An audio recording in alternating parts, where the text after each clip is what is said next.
Jangan lupa like, komen, dan subscribe channel YouTube TVRI Bengkulu dan nyalakan lonceng notifikasinya.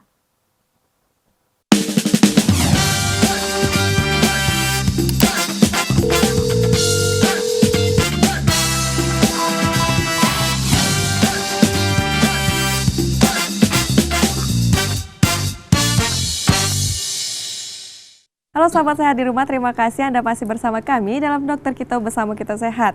Nah, mengingatkan kembali untuk teman-teman yang mau bertanya di rumah bisa langsung saja telepon ke WhatsApp 08514646 767648 maksud saya. Nah, kita langsung lanjutkan lagi ke pertanyaan yang ada di Instagram. Boleh Dok? Silakan dipilih pertanyaannya. Alamsyah, halo Dok. Apa nih, izin bertanya untuk mengurangi rasa takut serta kecemasan di dalam diri. Bagaimana ya, terutama jika tujuan kita mulanya share tentang hal yang kita alami. Panjang ya. Panjang Namun ya, malah ditanggapi dengan hal-hal yang kurang membangun dan bahkan tidak membantu pemulihan.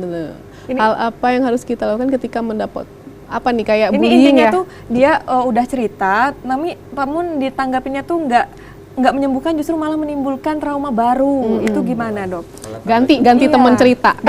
Cerita semuanya Dok ya. Iya, iya. Jadi gini ya, kita kan memang secara pribadi kita punya seseorang yang bisa kita ajak cerita, ada yang nggak bisa. Termasuk mungkin ada orang-orang yang malah tempat ceritanya bukan ke keluarga, ya. Mungkin lebih nyaman cerita ke teman, ke pacar, misalnya seperti itu ya. Nggak apa-apa. Itu adalah bentuk terapi yang saya bilang tadi, psikolog seseorang. Kalau memang sudah ada, kita kan bisa menilai ya, loh kok kayak cerita sama dia nih kayak nggak nyaman, malah tidak ada yang berarti didapatkan. Nggak apa-apa, kita share ke teman atau orang kerabat yang kita nyamannya di mana, ya.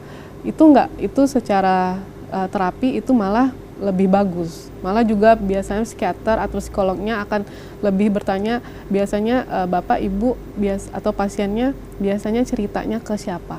Cari aja teman yang lebih nyaman. Kalau memang cerita ke seseorang atau kemana malah menjatuhkan, ganti teman cerita. Ya, Dok, ya. Artinya dengan bercerita dan sebagai teman mendengarkan itu juga bisa membantu untuk menyembuhkan. Betul. Dok ya. Baik, terima kasih Dokter Elsa sudah menjawab. Silakan Dokter Sony, satu pertanyaan lagi tuh. Yang bawah. Atau rasa trauma dapat menimbulkan kepribadian ganda atau tidak Dok? Terus kalau kita mendapat kepribadian ganda apakah bisa disembuhkan Dok? Oke. Gimana Dok kepribadian ganda kalau dalam bahasa ini kita sebut dengan gangguan disosiatif ya. Jadi memang ada kepribadian ganda. Nah, inilah fungsinya kita tuh mencegah di awal. Ya, jika ada trauma dahulu, makanya kan sekarang sampai ada Komisi Perlindungan Anak gitu kan. Itu fungsinya itu untuk mencegah trauma di masa depan. Makanya kalau misalnya udah di masa depan bisa disembuhkan tapi sulit. Ya, sulit sekali karena mesti panjang perjalanan tadi, kayak dia terapi perilaku, terapi desensitisasi gitu kan, harus dilakukan. Dan itu saya yakin sekali pasti ada fase dia cut, kemudian dia jalan lagi, ketika trauma dia cut lagi gitu. Seperti itu. Makanya jadinya kurang efektif kalau sudah dewasa. Tapi pada saat anak-anak kan orang tua masih punya hak penuh untuk dia melakukan pengobatan. Itu lebih mudah untuk dikontrol sehingga mengurangi kemungkinan besar terjadi hal-hal tersebut seperti gangguan disosiatif tadi. Baik, terima kasih Dokter Sony sudah menjawab pertanyaan dan juga Dokter Elsa. Nah, ini Dok, mungkin pesan-pesannya dari Dokter Sony dan Dokter Elsa untuk sahabat sehat di rumah nih mengenai stres nih. Bagaimana sih supaya menghindari itu? Supaya bisa kita tuh sebagai manusia remaja, dewasa bisa mengendalikannya supaya tidak menjadi penyakit begitu Dok. Silakan. Kalau dari saya pribadi, kita harus pintar-pintar untuk mengelola stres ya. Memang jikalau memang bebannya sudah berat, boleh numpang cerita ke teman atau orang yang dipercaya. Kemudian bisa juga kalau memang udah mengganggu sekali, monggo segera berobat. Jangan dipendam-pendam karena kalau memang sudah keterlaluan ya, kejadiannya bakal mengganggu kehidupan di masa depan. Baik, terima kasih Dokter Sony. Dan Dokter Elsa silahkan. Ya, kalau dari aku jangan menyepelekan yang namanya mental illness ya.